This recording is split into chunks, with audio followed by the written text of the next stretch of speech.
Welcome Punjabi shorthand.com ਵੀ ready start.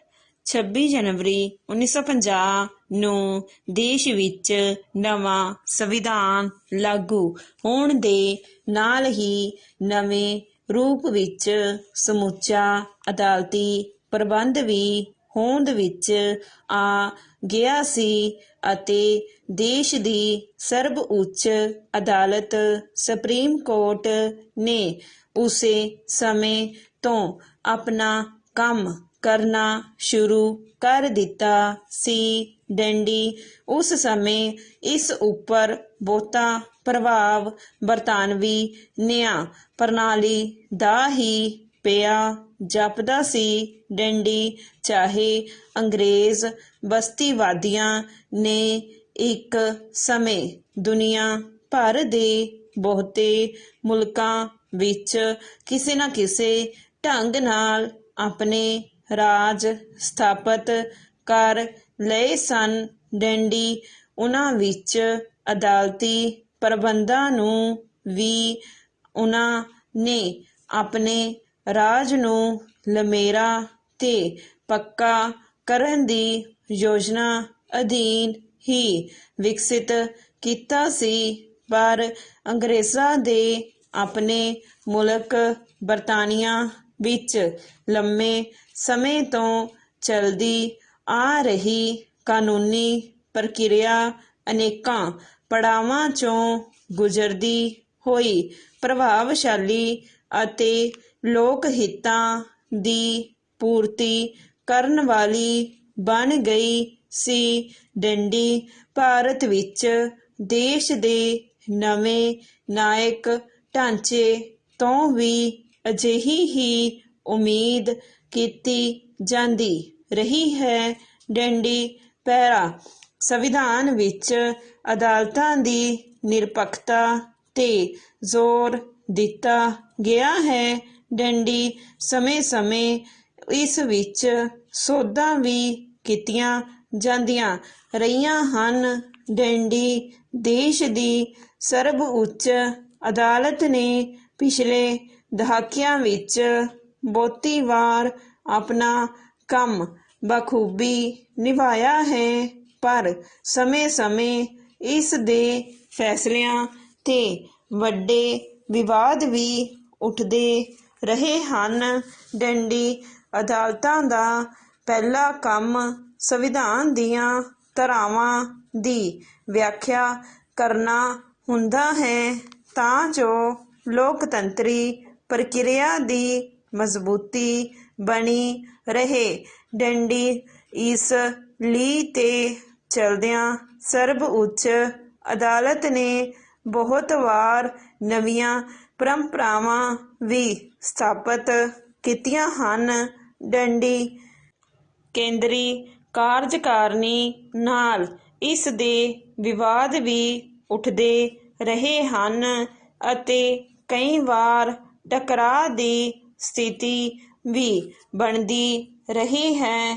ਡੰਡੀ ਕਈ ਵਾਰ ਜੱਜਾਂ ਦੇ ਇੱਕ ਪਾਸੜ ਝੁਕ ਜਾਣ ਜਾਂ ਸਰਕਾਰੀ ਪੱਖ ਵੱਲ ਵਧੇਰੇ ਉਲਝ ਜਾਣ ਦੀਆਂ ਗੱਲਾਂ ਵਧੇਰੇ ਸਾਹਮਣੇ ਆਉਂਦੀਆਂ ਰਹੀਆਂ ਹਨ, ਪਰ ਬਹੁਤੀ ਵਾਰ ਇਸ ਦੇ ਫੈਸਲਿਆਂ ਨੂੰ ਸਰਾਹਿਆ ਜਾਂਦਾ ਰਿਹਾ ਹੈ, ਜਿਸ ਨਾਲ ਸਰਬ ਉੱਚ ਅਦਾਲਤ ਦੀ ਵਿਸ਼ਵਾਸਯੋਗਤਾ ਵਿੱਚ ਵਾਧਾ ਹੋਇਆ ਹੈ।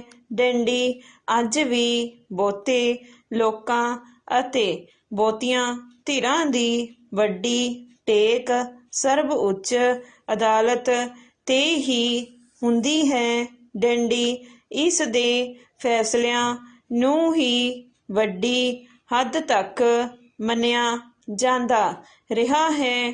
ਡੰਡੀ ਲੋਕਤੰਤਰ ਇੱਕ ਥੰਮ ਹੋਣ ਕਰਕੇ ਅਦਾਲਤਾਂ ਤੋਂ ਅਜਿਹੀ ਹੀ ਉਮੀਦ ਰੱਖੀ ਜਾਂਦੀ ਰਹੀ ਹੈ। ਡੰਡੀ ਚਾਹੇ ਸਮੇਂ ਦੇ ਬੀਤਣ ਨਾਲ ਇਹਨਾਂ ਤੇ ਉਂਗਲੀਆਂ ਵੀ ਉੱਠਣੀਆਂ ਸ਼ੁਰੂ ਹੋ ਗਈਆਂ ਹਨ।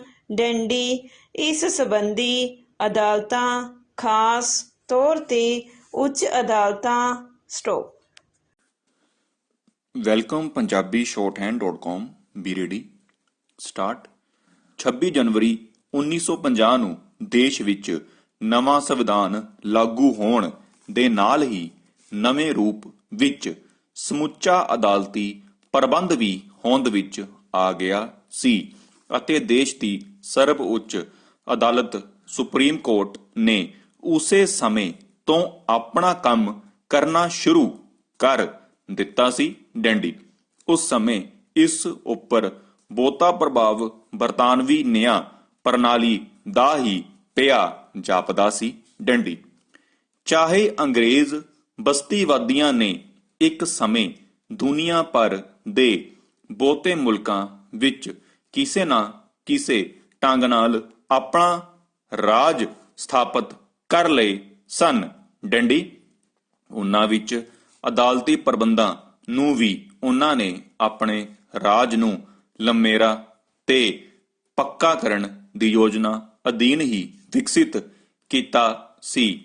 ਪਰ ਅੰਗਰੇਜ਼ਾਂ ਦੇ ਆਪਣੇ ਮੁਲਕ ਬਰਤਾਨੀਆ ਵਿੱਚ ਲੰਮੇ ਸਮੇਂ ਤੋਂ ਚਲਦੀ ਆ ਰਹੀ ਕਾਨੂੰਨੀ ਪ੍ਰਕਿਰਿਆ ਅਨੇਕਾਂ ਪੜਾਵਾਂ ਚੋਂ ਗੁਜ਼ਰਦੀ ਹੋਈ ਪ੍ਰਭਾਵਸ਼ਾਲੀ ਅਤੇ ਲੋਕ ਹਿੱਤਾਂ ਦੀ ਪੂਰਤੀ ਕਰਨ ਵਾਲੀ ਬਣ ਗਈ ਸੀ। ਡੰਡੀ ਭਾਰਤ ਵਿੱਚ ਦੇਸ਼ ਦੇ ਨਵੇਂ ਨਿਆਇਕ ਢਾਂਚੇ ਤੋਂ ਵੀ ਅਜਿਹੀ ਹੀ ਉਮੀਦ ਕੀਤੀ ਜਾਂਦੀ ਰਹੀ ਹੈ। ਡੰਡੀ ਪੈਰਾ ਸੰਵਿਧਾਨ ਵਿੱਚ ਅਦਾਲਤਾਂ ਦੀ ਨਿਰਪੱਖਤਾ ਤੇ ਜ਼ੋਰ ਦਿੱਤਾ ਗਿਆ ਹੈ। ਡੰਡੀ ਸਮੇਂ-ਸਮੇਂ ਇਸ ਵਿੱਚ ਸੋਧਾਂ ਵੀ ਕੀਤੀਆਂ ਜਾਂਦੀਆਂ ਰਹੀਆਂ ਹਨ। ਡੰਡੀ ਦੇਸ਼ ਦੀ ਸਰਵਉੱਚ ਅਦਾਲਤ ਨੇ ਪਿਛਲੇ ਦਹਾਕਿਆਂ ਵਿੱਚ ਬਹੁਤੀ ਵਾਰ ਆਪਣਾ ਕੰਮ ਬਾਖੂਬੀ ਨਿਭਾਇਆ ਹੈ, ਪਰ ਸਮੇਂ-ਸਮੇਂ ਇਸ ਦੇ ਫੈਸਲਿਆਂ ਤੇ ਵੱਡੇ ਵਿਵਾਦ ਵੀ ਉੱਠਦੇ ਰਹੇ ਹਨ। ਡੰਡੀ ਅਦਾਲਤਾਂ ਦਾ ਪਹਿਲਾ ਕੰਮ ਸੰਵਿਧਾਨ ਦੀਆਂ ਧਾਰਾਵਾਂ ਦੀ ਵਿਆਖਿਆ ਕਰਨਾ ਹੁੰਦਾ ਹੈ ਤਾਂ ਜੋ ਲੋਕਤੰਤਰੀ ਪ੍ਰਕਿਰਿਆ ਦੀ ਮਜ਼ਬੂਤੀ ਬਣੀ ਰਹੇ। ਡੰਡੀ ਇਸ ਲੀਹ ਤੇ ਚਲਦਿਆਂ ਸਰਵਉੱਚ ਅਦਾਲਤ ਨੇ ਬਹੁਤ ਵਾਰ ਨਵੀਆਂ ਪਰੰਪਰਾਵਾਂ ਵੀ ਸਥਾਪਿਤ ਕੀਤੀਆਂ ਹਨ। ਡੰਡੀ ਕੇਂਦਰੀ ਕਾਰਜਕਾਰਨੀ ਨਾਲ ਇਸ ਦੇ ਵਿਵਾਦ ਵੀ ਉੱਠਦੇ ਰਹੇ ਹਨ ਅਤੇ ਕਈ ਵਾਰ ਟਕਰਾਅ ਦੀ ਸਥਿਤੀ ਵੀ ਬਣਦੀ ਰਹੀ ਹੈ। ਡੰਡੀ ਕਈ ਵਾਰ ਜੱਜਾਂ ਦੇ ਇੱਕ ਪਾਸੜ ਝੁਕ ਜਾਣ ਜਾਂ ਸਰਕਾਰੀ ਪੱਖ ਵੱਲ ਵਧੇਰੇ ਉਲਝ ਜਾਣ ਦੀਆਂ ਗੱਲਾਂ ਵਧੇਰੇ ਸਾਹਮਣੇ ਆਉਂਦੀਆਂ ਰਹੀਆਂ ਹਨ, ਪਰ ਬਹੁਤੀ ਵਾਰ ਇਸ ਦੇ ਫੈਸਲਿਆਂ ਨੂੰ ਸਰਾਹਿਆ ਜਾਂਦਾ ਰਿਹਾ ਹੈ, ਜਿਸ ਨਾਲ ਸਰਵਉੱਚ ਅਦਾਲਤ ਦੀ ਵਿਸ਼ਵਾਸਯੋਗਤਾ ਵਿੱਚ ਵਾਧਾ ਹੋਇਆ ਹੈ। ਡੰਡੀ ਅੱਜ ਵੀ ਬਹੁਤੇ ਲੋਕਾਂ ਅਤੇ ਬਹੁਤੀਆਂ ਧਿਰਾਂ ਦੀ ਵੱਡੀ ਟੇਕ ਸਰਵਉੱਚ ਅਦਾਲਤ ਤੇ ਹੀ ਹੁੰਦੀ ਹੈ। ਡੰਡੀ ਇਸ ਦੇ ਫੈਸਲਿਆਂ ਨੂੰ ਹੀ ਵੱਡੀ ਹੱਦ ਤੱਕ ਮੰਨਿਆ ਜਾਂਦਾ ਰਿਹਾ ਹੈ। ਡੰਡੀ ਲੋਕਤੰਤਰ ਦਾ ਇੱਕ ਥੰਮ ਹੋਣ ਕਰਕੇ ਅਦਾਲਤਾਂ ਤੋਂ ਅਜਿਹੀ ਹੀ ਉਮੀਦ ਰੱਖੀ ਜਾਂਦੀ ਰਹੀ ਹੈ। ਡੰਡੀ ਚਾਹੇ ਸਮੇਂ ਦੇ ਬੀਤਣ ਨਾਲ ਇਹਨਾਂ ਤੇ ਉਂਗਲੀਆਂ ਵੀ ਉੱਠਣੀਆਂ ਸ਼ੁਰੂ ਹੋ ਗਈਆਂ ਹਨ। ਡੰਡੀ ਇਸ ਸੰਬੰਧੀ ਅਦਾਲਤਾਂ ਖਾਸ ਤੌਰ ਤੇ ਉੱਚ ਅਦਾਲਤਾਂ ਨੂੰ ਵਧੇਰੇ ਸੁਚੇਤ ਹੋਣ ਦੀ ਜ਼ਰੂਰਤ ਹੋਵੇਗੀ। ਡੰਡੀ ਕੇਂਦਰ ਵਿੱਚ ਨਰਿੰਦਰ ਮੋਦੀ ਦੀ ਅਗਵਾਈ ਵਾਲੀ ਸਰਕਾਰ ਨੂੰ ਚਲਦਿਆਂ ਲਗਭਗ 7 ਵਰ੍ਹੇ ਹੋ ਚੁੱਕੇ ਹਨ। ਡੰਡੀ ਇਸ ਦੀ ਕਾਰਜਸ਼ੈਲੀ ਨੂੰ ਵੇਖਦਿਆਂ ਕਈ ਵਾਰ ਇਸ ਦਾ ਅਦਾਲਤਾਂ ਨਾਲ ਟਕਰਾਅ ਵੀ ਸਾਹਮਣੇ ਆਉਂਦਾ ਰਿਹਾ ਹੈ, ਜਿਸ ਬਾਰੇ ਅਦਾਲਤਾਂ ਨੂੰ ਸਖਤ ਟਿੱਪਣੀਆਂ ਵੀ ਕਰਨੀਆਂ ਪਈਆਂ ਹਨ। ਡੰਡੀ ਵਧੇਰੇ ਕੰਮ ਹੋਣ ਕਾਰਨ ਉੱਚ ਅਦਾਲਤਾਂ ਵਿੱਚ ਜੱਜਾਂ ਦੀ ਘਾਟ ਰੜਕਦੀ ਰਹੀ ਹੈ, ਜਿਨ੍ਹਾਂ ਨੂੰ ਭਰਨ ਲਈ ਵੀ ਆਵਾਜ਼ਾਂ ਉੱਠਦੀਆਂ ਰਹੀਆਂ ਹਨ। ਡੰਡੀ stop. Welcome Punjabi shorthand.com B ready start.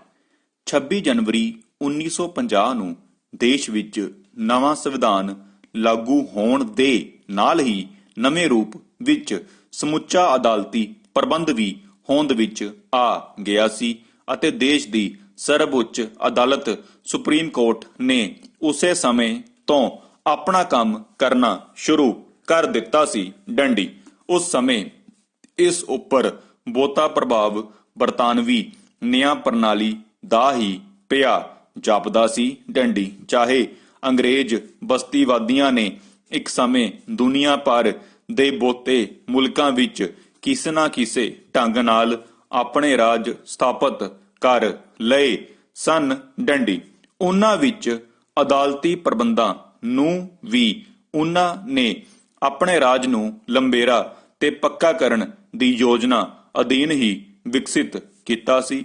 ਪਰ ਅੰਗਰੇਜ਼ਾਂ ਦੇ ਆਪਣੇ ਮੁਲਕ ਬਰਤਾਨੀਆ ਵਿੱਚ ਲੰਮੇ ਸਮੇਂ ਤੋਂ ਚਲਦੀ ਆ ਰਹੀ ਕਾਨੂੰਨੀ ਪ੍ਰਕਿਰਿਆ ਅਨੇਕਾਂ ਪੜਾਵਾਂ ਚੋਂ ਗੁਜ਼ਰਦੀ ਹੋਈ ਪ੍ਰਭਾਵਸ਼ਾਲੀ ਅਤੇ ਲੋਕ ਹਿੱਤਾਂ ਦੀ ਪੂਰਤੀ ਕਰਨ ਵਾਲੀ ਬਣ ਗਈ ਸੀ। ਡੰਡੀ ਭਾਰਤ ਵਿੱਚ ਦੇਸ਼ ਦੇ ਨਵੇਂ ਨਿਆਇਕ ਢਾਂਚੇ ਤੋਂ ਵੀ ਅਜਿਹੀ ਹੀ ਉਮੀਦ ਕੀਤੀ ਜਾਂਦੀ ਰਹੀ ਹੈ। ਡੰਡੀ ਪੈਰਾ ਸੰਵਿਧਾਨ ਵਿੱਚ ਅਦਾਲਤਾਂ ਦੀ ਨਿਰਪੱਖਤਾ ਤੇ ਜ਼ੋਰ ਦਿੱਤਾ ਗਿਆ ਹੈ। ਡੰਡੀ ਸਮੇਂ-ਸਮੇਂ ਇਸ ਵਿੱਚ ਸੋਧਾਂ ਵੀ ਕੀਤੀਆਂ ਜਾਂਦੀਆਂ ਰਹੀਆਂ ਹਨ। ਡੰਡੀ ਦੇਸ਼ ਦੀ ਸਰਵਉੱਚ ਅਦਾਲਤ ਨੇ ਪਿਛਲੇ ਦਹਾਕਿਆਂ ਵਿੱਚ ਬਹੁਤੀ ਵਾਰ ਆਪਣਾ ਕੰਮ ਬਾਖੂਬੀ ਨਿਭਾਇਆ ਹੈ, ਪਰ ਸਮੇਂ-ਸਮੇਂ ਇਸ ਦੇ ਫੈਸਲਿਆਂ ਤੇ ਵੱਡੇ ਵਿਵਾਦ ਵੀ ਉੱਠਦੇ ਰਹੇ ਹਨ। ਡੰਡੀ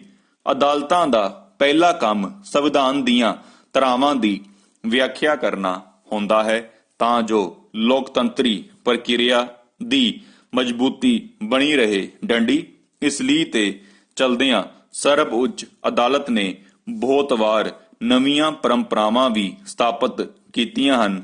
ਡੰਡੀ ਕੇਂਦਰੀ ਕਾਰਜਕਾਰਨੀ ਨਾਲ ਇਸ ਦੇ ਵਿਵਾਦ ਵੀ ਉੱਠਦੇ ਰਹੇ ਹਨ ਅਤੇ ਕਈ ਵਾਰ ਟਕਰਾਅ ਦੀ ਸਥਿਤੀ ਵੀ ਬਣਦੀ ਰਹੀ ਹੈ। ਡੰਡੀ ਕਈ ਵਾਰ ਜੱਜਾਂ ਦੇ ਇੱਕ ਪਾਸੜ ਝੁਕ ਜਾਣ ਜਾਂ ਸਰਕਾਰੀ ਪੱਖ ਵੱਲ ਵਧੇਰੇ ਉਲਰ ਜਾਣ ਦੀਆਂ ਗੱਲਾਂ ਵਧੇਰੇ ਸਾਹਮਣੇ ਆਉਂਦੀਆਂ ਰਹੀਆਂ ਹਨ, ਪਰ ਬਹੁਤੀ ਵਾਰ ਇਸ ਦੇ ਫੈਸਲਿਆਂ ਨੂੰ ਸਰਾਹਿਆ ਜਾਂਦਾ ਰਿਹਾ ਹੈ, ਜਿਸ ਨਾਲ ਸਰਵਉੱਚ ਅਦਾਲਤ ਦੀ ਵਿਸ਼ਵਾਸਯੋਗਤਾ ਵਿੱਚ ਵਾਧਾ ਹੋਇਆ ਹੈ। ਡੰਡੀ ਅੱਜ ਵੀ ਬਹੁਤੇ ਲੋਕਾਂ ਅਤੇ ਬਹੁਤੀਆਂ ਧਿਰਾਂ ਦੀ ਵੱਡੀ ਟੇਕ ਸਰਵਉੱਚ ਅਦਾਲਤ ਤੇ ਹੀ ਹੁੰਦੀ ਹੈ। ਡੰਡੀ ਇਸ ਦੇ ਫੈਸਲਿਆਂ ਨੂੰ ਹੀ ਵੱਡੀ ਹੱਦ ਤੱਕ ਮੰਨਿਆ ਜਾਂਦਾ ਰਿਹਾ ਹੈ। ਡੰਡੀ ਲੋਕਤੰਤਰ ਦਾ ਇੱਕ ਥੰਮ ਹੋਣ ਕਰਕੇ ਅਦਾਲਤਾਂ ਤੋਂ ਅਜਿਹੀ ਹੀ ਉਮੀਦ ਰੱਖੀ ਜਾਂਦੀ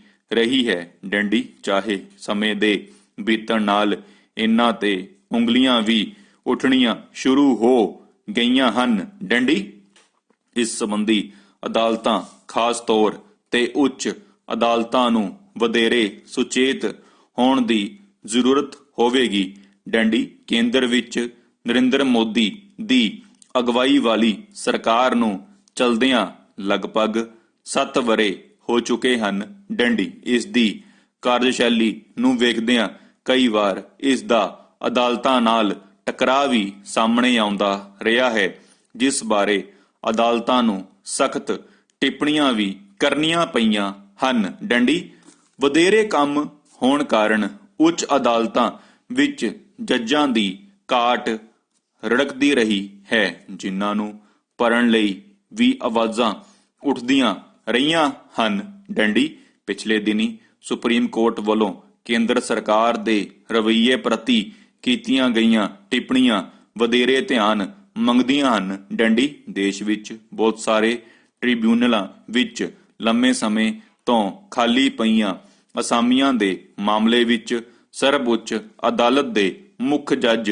CV ਰਮਾਨਾ ਦੀਆਂ ਟਿੱਪਣੀਆਂ ਸਰਕਾਰ ਨੂੰ ਆਪਣੀ ਕਾਰਜਸ਼ੈਲੀ ਸੁਧਾਰਨ ਲਈ ਖਬਰਦਾਰ ਕਰਦੀਆਂ ਹਨ। ਡੰਡੀ ਪੈਰਾ। ਉਹਨਾਂ ਕਿਹਾ ਕਿ ਅਸੀਂ ਸਰਕਾਰ ਨਾਲ ਟਕਰਾ ਨਹੀਂ ਚਾਹੁੰਦੇ, ਪਰ ਉਸ ਵੱਲੋਂ ਟ੍ਰਿਬਿਊਨਲਾਂ ਦੀਆਂ ਅਸਾਮੀਆਂ ਪਿਛਲੇ ਲੰਮੇ ਸਮੇਂ